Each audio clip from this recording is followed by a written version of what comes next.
Another consequence of today's social media culture is that many of us are constantly seeking validation from other people. And we demonstrate this by what we post. If you're looking through the comments of the things that you post or that other people post about you or for you, then you're probably seeking some sort of validation, right? Very few people are really just curious, or they're there to see some feedback or whatever. No, you're looking for validation, or you're not confident in yourself or what you're doing is right. You want other people to express that they like you or they like what you're doing. This is a very unfortunate trap that people get into, because it keeps you relating to the creation when in reality you should be relating to the creator. In fact, there's many stories, like the story of Nasruddin Hoja and the donkey. You ride on the donkey and then people are going to criticize you for it. Then you walk beside the donkey, people are going to criticize you for it. At the end of the story, Joha, he carries the donkey himself and then people are really laughing at him, right? But the point of the story is you will never please people, ever. Seeking other people's approval is a fool's errand, because at the end of the day, especially when you're at the end of your life, especially when you're in the day of judgment facing Allah subhanahu wa ta'ala, the only approval that's going to matter is His. That all of the people that you looked for their validation, and God forbid you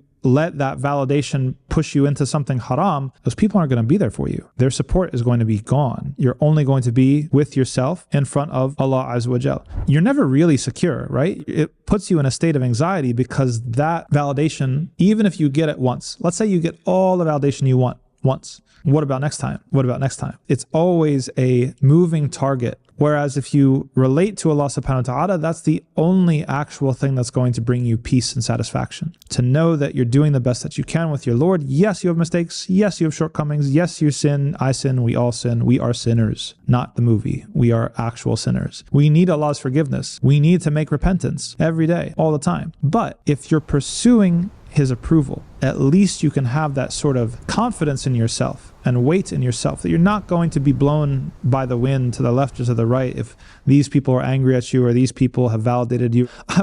One time I was in a car with somebody and somebody started praising me for some of my work. And I was already like, man, this is kind of awkward. I really don't like this. But the terms that they used to praise me made me actually laugh and be grateful that Allah exposed this to me, because the person said, you say everything that I believe. And he was praising me through that. And I was just like, what's going to happen when I don't? What's going to happen when I say something that you don't like?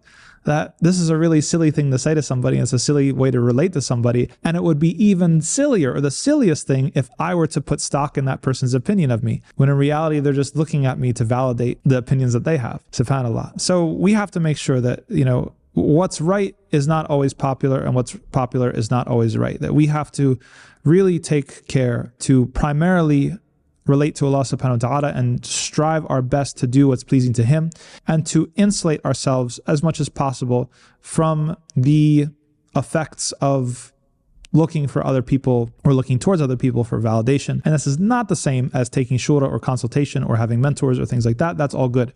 But we don't, especially with the masses, especially on social media, looking for validation there is only a recipe for disaster.